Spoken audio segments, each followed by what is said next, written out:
Hello મિત્રો, જય ગૌ માતા, જય દ્વારકાધીશ, જય ગૌ માતા, જય ગૌ રક્ષક.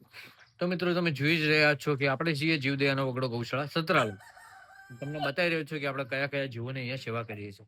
તો મિત્રો આપણા ગામ સમોથી આવેલ છે, તેમના ખાસ થયેલી છે. ને આપણા આ ગામ લુણપુરથી આવે છે. કનકસિંહ ડોક્ટરના હાલ સરપંચ છે, તો તેમનો ખૂબ ખૂબ આભાર કહીએ બીમાર વાછરડું એટલે કે ગૌ માતા મોકલાવવા માટે.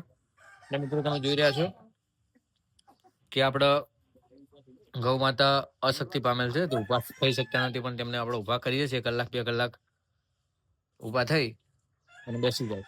તો મિત્રો આ પણ બીમાર હાલતમાં આવેલા હતા, તેમને પણ અત્યારે હાથે ઊભા થાય છે. ને આ રેલવે એક્સિડન્ટ થયેલો છે નંદી મહારાજનો, તો મિત્રો તે હવે ઠીક થઈ જશે.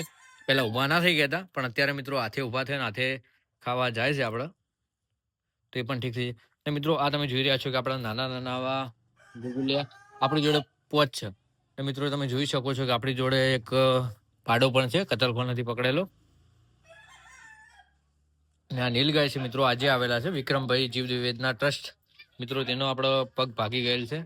અને મિત્રો તમે જોઈ શકો છો કે અહીંયા આપણે ખાટલામાં ઊંઘીએ છીએ, એમ આ નાના ગિરગુલિયાને પણ આપણે ખાટલામાં ઊંઘાડીએ છીએ. તો તમે જોઈ શકો છો કે ફૂલ ખાવાનું ખાઈને અમારા નેના ભાઈ આરામ કરે છે.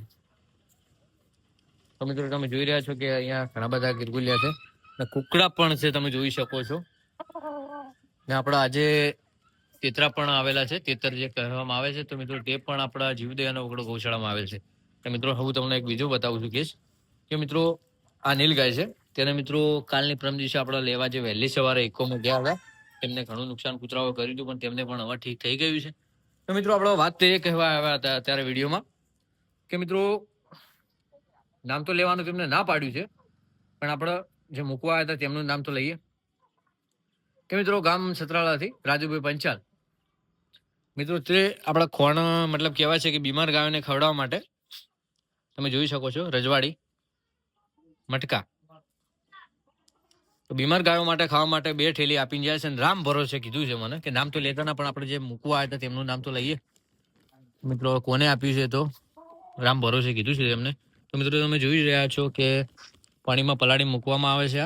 આ બીમાર ગાયો માટે સ્પેશિયલી એમને આપ્યું છે.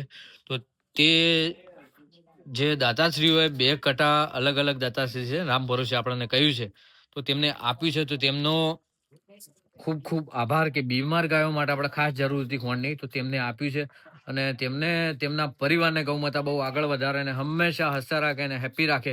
હવે અમે ગૌ માતાને પ્રાર્થના કરીશું, અને બસ આવી રીતે સાથ સહયોગ આપતા રહો મિત્રો. અમે તો બસ એક હોકારો અને નિમિત્તે છીએ, ખાલી બોલીએ જ છીએ, પણ મિત્રો ખાસ જે આપણા ગૌશાળા કહેવાય ને કે ચલાવી રહ્યા છે, લોક સેવાથી જે ચાલી રહ્યું છે અને લોક સેવાથી જે ભાઈઓ મદદ કરે છે, તો તેના પ્રતાપે આજે આપણા ગૌશાળાનું નિર્માણ ધીરે ધીરે કરવા લાગી રહ્યા છીએ. અને તમે જોઈ શકો છો કે આપણા પેલા શેડમાં જે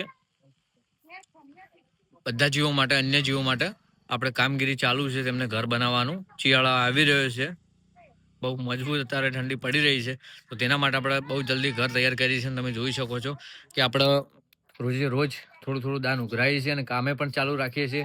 તો બસ આ રીતે સાથ સહયોગ આપતા રહો, કેમ કે મિત્રો રામ ભરોસે 2 ખોળની બોરીઓ આવી છે, તો તેમનો એ રીતે તમે પણ સાથ સહયોગ આપતા રહો. તો મિત્રો આ જીવો તમે જોઈ રહ્યા છો કે અલગ અલગ જીવો આપણે કંઈ તકલીફ નહીં પડવા દઈએ. તો બસ મિત્રો આ રીતે સાથ સહયોગ આપતા રહો. જય ગૌ માતા, જય દ્વારકાધીશ, જય શ્રી રામ.